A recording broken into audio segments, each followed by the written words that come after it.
Hello and welcome back to Seagulls Central. My name is Adam MacDonald and welcome to my YouTube channel. As I always say, if you're new here, thank you very much for coming back to my channel. And if you've been here before, if you're a long-time Brighton fan and you've been watching my content for a while, thank you very much for coming back to this video. If you have found yourself coming back in recent weeks and you've not already hit the subscribe button, please hit that subscribe button, turn your notifications on, and you'll be the first to all the quickest Brighton news and all the best Brighton analysis that we get out on this channel.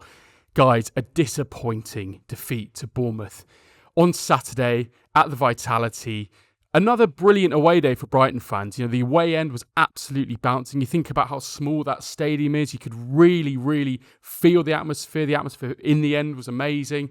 You could hear it back on TV. It sounded brilliant. So I think, first of all, you got to say, despite the result, the Brighton fans were brilliant. But I think what it's done is it's highlighted another difficult... There are quite a lot of questions to answer, and I think a lot of the same questions, a lot of the same criticisms, a lot of the same problems are maybe coming up again and again for Brighton at the moment. And I think going forward, there are some things we need to reflect on. I think, you know, Brighton looked pretty lifeless in attack at the Vitality yesterday. The midfield was interesting. Defensively, I think we were quite poor at times defensively, making quite a few mistakes. I think the game management is still quite a big issue for Brighton. And I think it's one of those where the same issues are coming up. Look, let's just get straight into it. The lineup was very similar to the one that we put out against Man City. The only changes was we had no Carlos Baleba, no Diego Gomez as well. Jack Hinshelwood was starting in midfield alongside James Milner, who was replacing Carlos Baleba. Rutter was in from the start. He replaced Gomez. It was classic Mitoma, minteh on either wing, Danny Welbeck up front, JP and Dunk at the back, Veltman at right back, and Cuyper at left back. Within the first 20 minutes or so, Brighton had lost Hinshelwood and Cuyper. It looks like the Hinshelwood injury is going to be a bad one. He kind of rolled his ankle, rolled his foot as he was really early doors, first few seconds of the game in a tussle with Evan Nilsson, and that one looks like it might be quite bad. Obviously, that disrupts the flow, you know. Brighton are then forced to change, you know, the initial midfield balance, reshuffle the pack a little bit. To Cuyper, a foul which probably Brighton should have kind of seen some kind of repercussions from on De Cuyper, where he gets thrown into the advertising boards. He's now injured as well. I think that one seems a little bit less of a problem. It looks like the Jack Hinshelwood one is going to be an issue. We brought on Yasin Ayari, you know, similar profile of player. I don't think it's too much of a worry, but ultimately Fabian Hürzeler obviously put a team out that he thought would be able to beat Bournemouth. And I think we've got to say, whilst it wasn't a brilliant performance, I think we should take that into account, that actually it probably wasn't the perfect lineup, the perfect team that he wanted to face with.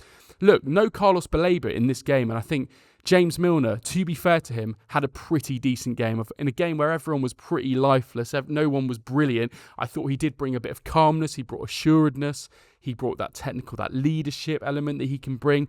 I think, you know, once Hinshelwood kind of was forced off, we were then having to kind of force that change. And look, I'll get straight to it. When Baleba did come on in the second half, I think we've got to be completely honest about his performance. It was a poor performance from Carlos Baleba.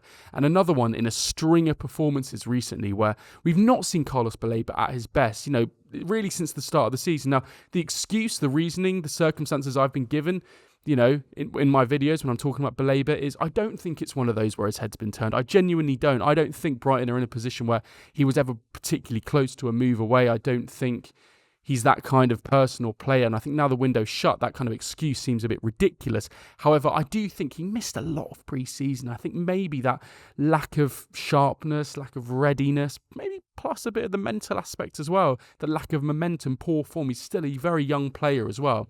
We are seeing a player who's sloppy in possession, giving the ball away, a bit erratic at the moment. And look, he's absolutely one of our best players and he'll be able to turn it around. But I think when you kind of bring players on like Baleba, hoping to try and shore up the game a bit and trying to get us a bit more control in midfield, which Brighton did kind of struggle with at times, I think it's disappointing to see a poor performance from him.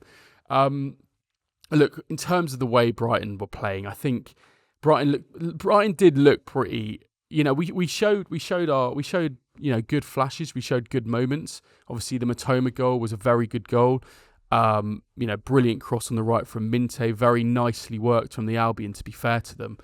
But we didn't have much zip. We didn't play much with much cutting edge. You know, Minteh, he was tireless, he worked hard, he was getting up and down. Mitoma looked okay, but it did feel like we lacked that kind of fluidity and that ability to really play through Bournemouth. It felt a little bit like our tactic was, as it often is just pump the ball into the channels, try and get in behind them and get Minteh and Mitoma to run onto loose balls and kind of chase the ball and get in behind and try and score goals that way, which obviously works when it works, but I think sometimes Brighton obviously get a little bit unstuck when that doesn't work, when you've got fullbacks defending well, when you've got Bournemouth's line kind of being really tight, really narrow and kind of preventing things from happening.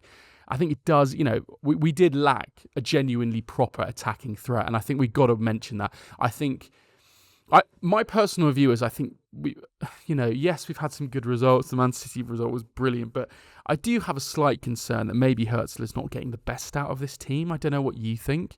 I almost feel like we need to see a bit more from the quality of players that we've got. I want to see a bit more, because even yesterday, the loss is fine, really. It's kind of okay. It's disappointing. But I think it was more the performance. We did look a little bit lifeless at times going forward. We were making mistakes at the back. You think about the goal that we kind of got back into the game just after half time and, really fortunate to get back into the game. Really well worked. We deserved it at that point. And then we go and make a mistake at the back, a poor back pass from Dunk gets us into a world of trouble. Bournemouth on the kind of counter-attack at that point, and Van Hecker's kind of having to run all about the gaff across the box and ends up making a bit of a lazy challenge, and I don't think it's necessarily his fault.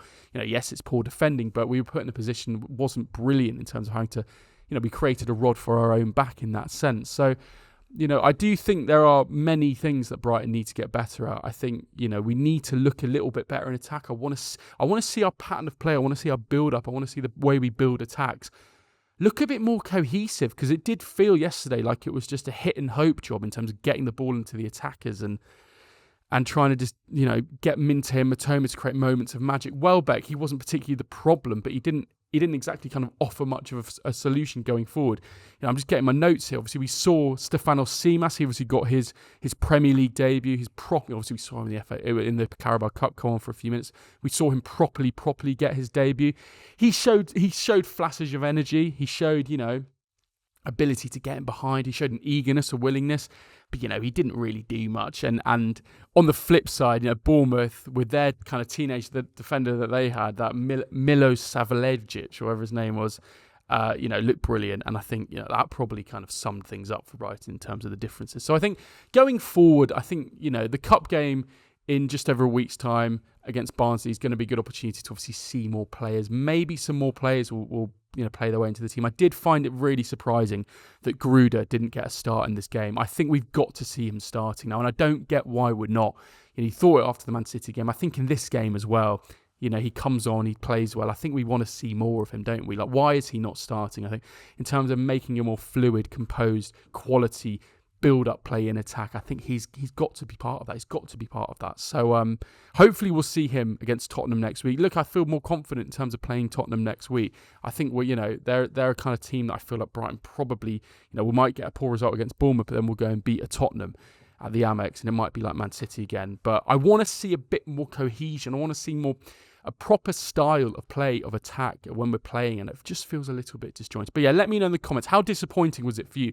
Did you expect this result? Do you think Brighton will bounce back against Tottenham? What changes would you make, and what would you say the key reason for this defeat was? Let me know in the comments. As always, if you've got this far in the video and you've not already, please hit the subscribe button, get your notifications on, get in the comments and let me know, and hit that like button as well. Thank you very much for watching. I'll be back in a few days' time to talk more Brighton news. I will see you on the next one, and as always, up the Albion.